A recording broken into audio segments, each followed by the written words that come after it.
Do you know what I'm tired of?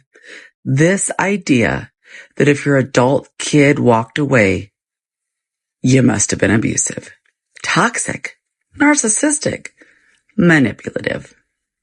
Because God forbid you made mistakes and also loved the hell out of your kid. Maybe you yelled. Maybe you worked too much. Maybe you didn't know what to do with your own trauma when they were little. And yeah, maybe you got it wrong.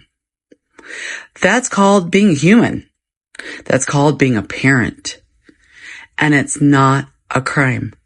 It's not abuse. They want compassion for how they grew up? Cool. Where's yours? You don't get to demand grace while throwing grenades and walking away like you're the hero. Estrangement isn't always survival. Sometimes it's emotional convenience addressed as empowerment. Sometimes it's, I don't want to deal with that discomfort of a relationship that wasn't perfect. Well, guess what? No relationship is. There's no parenting guide. And if you think love means cutting off everyone who's ever messed up, guess what? Tidy up, because you're going to live a really lonely life. It is not my children's responsibility to have grace for anything that I've ever gone through in my life.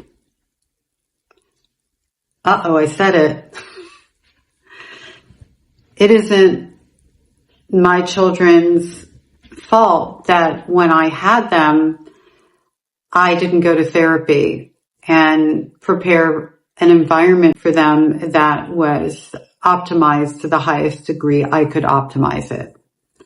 You know, this perfect, we're not perfect, I was a good parent, I wasn't a bad parent, all this, all that, the other.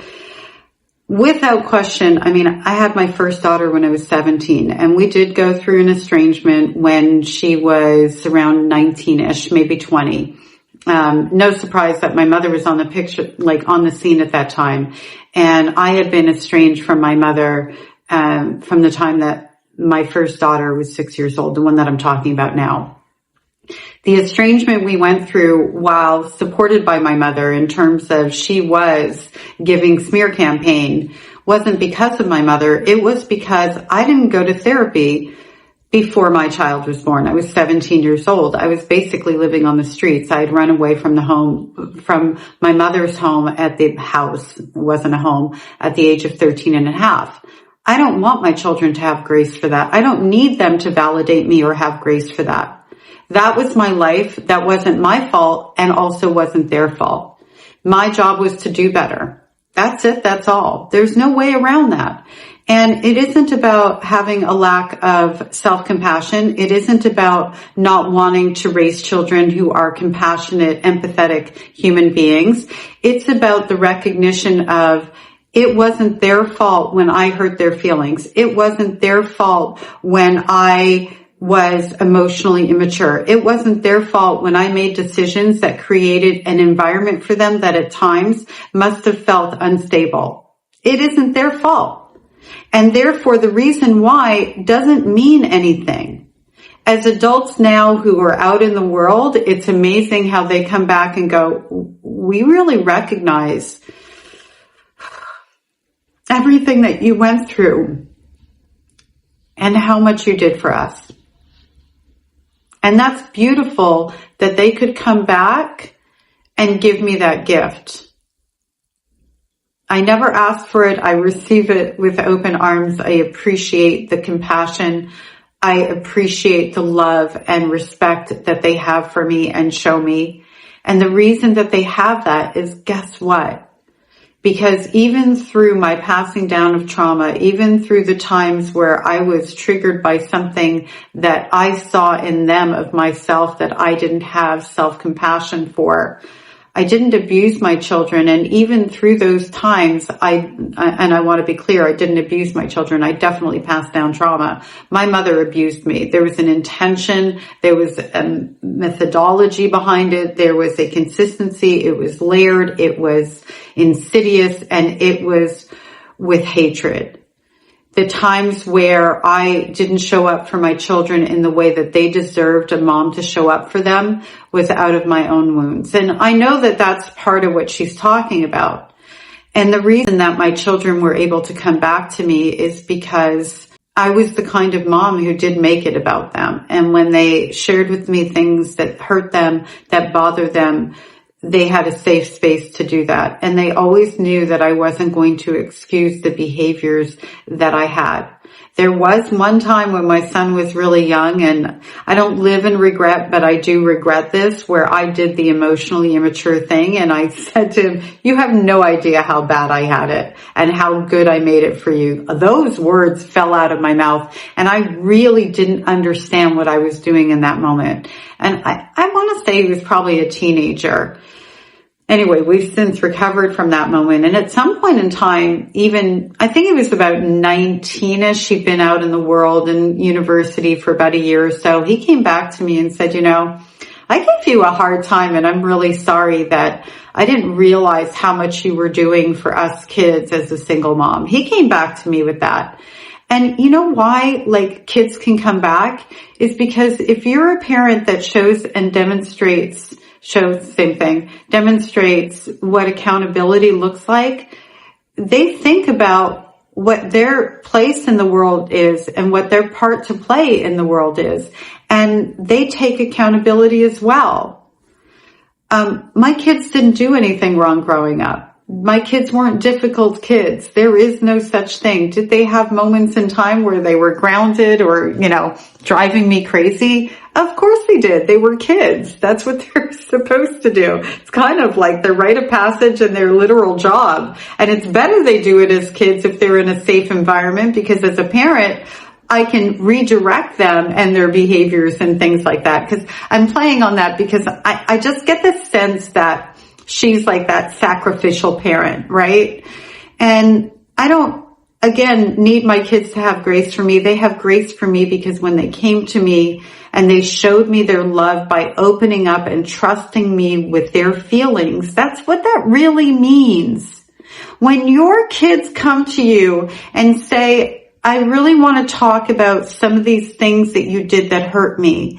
I want you to know how they impact me now, and I want us to change some things in our present relationship. What they're really saying is not, you're a piece of shit and you failed as a parent and I needed you to be perfect. Clean your ears out. What they're really saying to you is, I love you and I want this relationship. And your defensive mechanisms are so big, and your feeling of entitlement because you did better than your parents is what's standing in your way. So you are standing in your own way.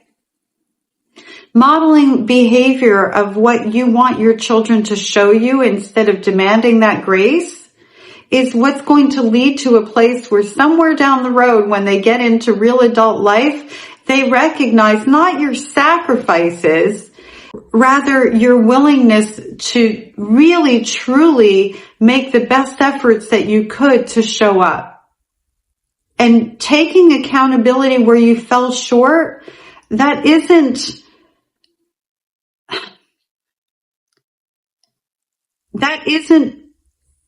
doubling down on the label of bad parent that you're carrying around because of your own insecurities. That's actually doubling down, if we're going to go bad and good and black and white, of good parent. Good parents take accountability. Good parents don't make it about them when they're taking accountability. Good parents say, I'm sorry I hurt you. What can I do to help heal this wound? You want to know what a good parent looks like? Start defining actually what a good parent looks like. Doing your job, the basic job of parenting, food on the table, roof over the head, that is your contractual obligation. That has zero to do with being a good person, a good human, or a good parent. Again, if we're going to go black or white. Sit down, define what a good parent really is. And do it from a lens of, what would a good parent look like for me to have? Because I'm not saying this is the case in all these cases, but I think the majority of them, if you had had a good, safe parent, then you wouldn't be looking at the fact that you improved on them. You would be looking at the fact that there's things that you missed passing down that you meant to pass down. You would be able to define that there actually is no such thing as a good or a bad parent. It's more about being a healthy person. And healthy people don't blame their behaviors on what happened to them. They take accountability for choices that they made, maybe with the information they had at the time, but still can acknowledge, you know what? I made bad choices with the information I had at the time. And you know what? That's not a you problem. That's a me problem. That's what I did. And I'm sorry. I'm sorry that I hurt you. Oh, I don't remember it that way. Don't bring that in the room. I didn't intend it that way. Don't bring that in the room. That's not accountability. Accountability is the recognition and validation, by the way, is the recognition that when somebody tells you what you did hurt me, I am sorry. I acknowledge that you were hurt by my actions and I'm really, really sorry.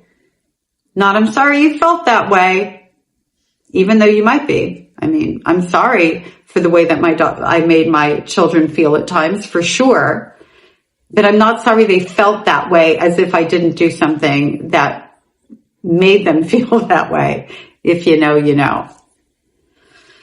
I know I'm on a little bit of a rant here. It's just very frustrating to me because I do have parents in therapy right now who come from these types of systems that I come from, narcissistic family systems, who pass down trauma, who were not abusive. And I have some of their children in therapy that verify that actually. And I know what behaviors have and haven't been normalized. So, you know, when abuse is your normal, how do you know if you were abused? So this is not, again, a black and white situation, but I do have families in therapy that come to me individually and occasionally they come in together. And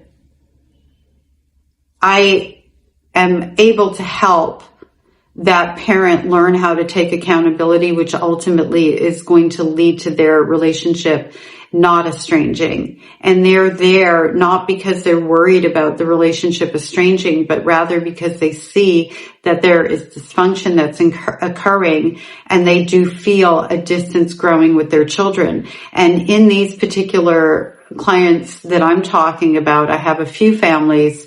None of the children in these families are talking about or even looking at walking away from these parents. All of them are looking at, you know, can you help us all?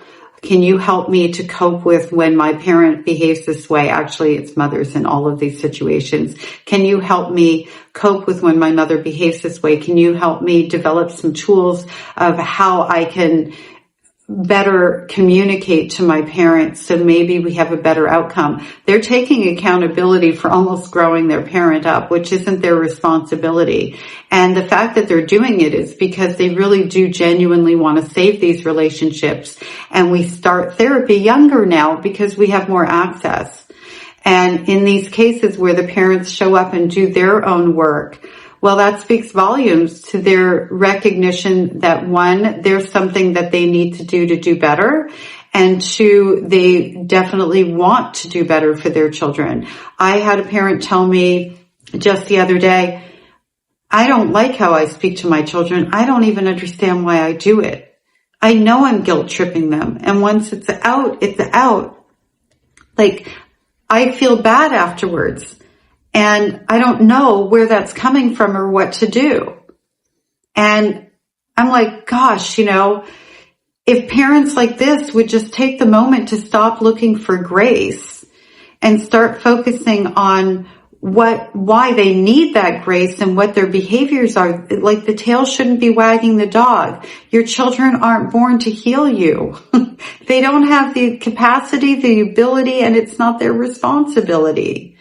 So anyway, I know I went off in all sorts of directions here, and I think hopefully there are some nuggets in here for different people. I don't want to go backwards. I'm not going to I don't heavily edit videos anyway. This is why I kind of like to just play these things fresh. I'm not interested in attacking this person.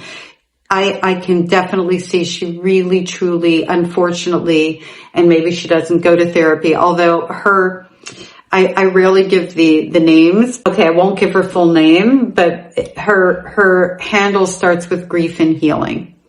Well, what are you healing exactly? You're accusing other people of taking actions for their own lives as not being something. Sorry, my video got cut off there. What I was saying was that, it takes a lot of courage and a lot of courage to walk away and let go of that hope that things will get better with the person that you want to have a relationship with more than anything in the world. And they've just made it so painful that you can't navigate it anymore. It takes a lot of courage to do that. Everybody's grieving the living in these situations at some level. And when I say everybody, I mean the estranged families and the estranged adult children.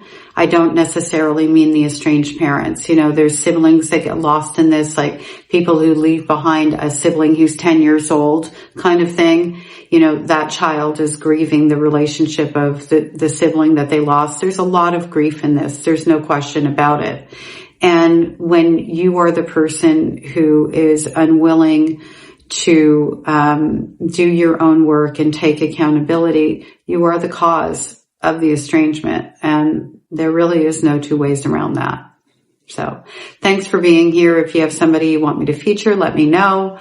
Sorry if this video was a bit, not my usual polished train of thought, but she really brought out a lot of, a lot of thoughts for me and a lot of feelings and a lot of, a lot of frustration.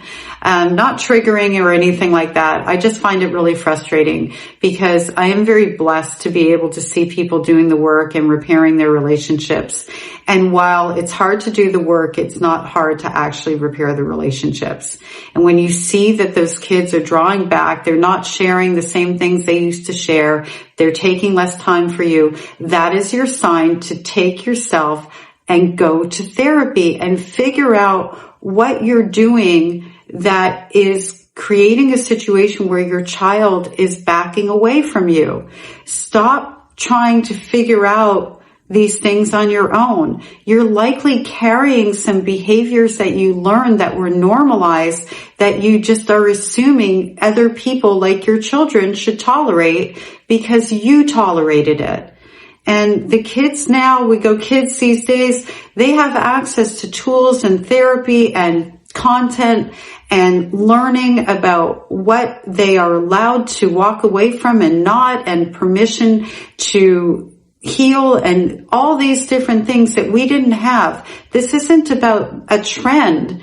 It's about the fact that younger and younger people are learning that they deserve to have good quality, loving relationships in their lives. Relationships sometimes are hard, but they shouldn't be hard because we can't resolve conflict because the other person isn't a safe person. Sometimes relationships are hard just because somebody we love hurts us and we have to, come in and do some heavy lifting in that. Sometimes they're hard because of proximity, because of burning out on the other person. There are sometimes other factors that can make a relationship feel hard. That's what I should have said. Because healthy relationships, they actually aren't hard. Relationships are hard. Okay, I'll leave you with that because I'm in a rambling place. See you soon.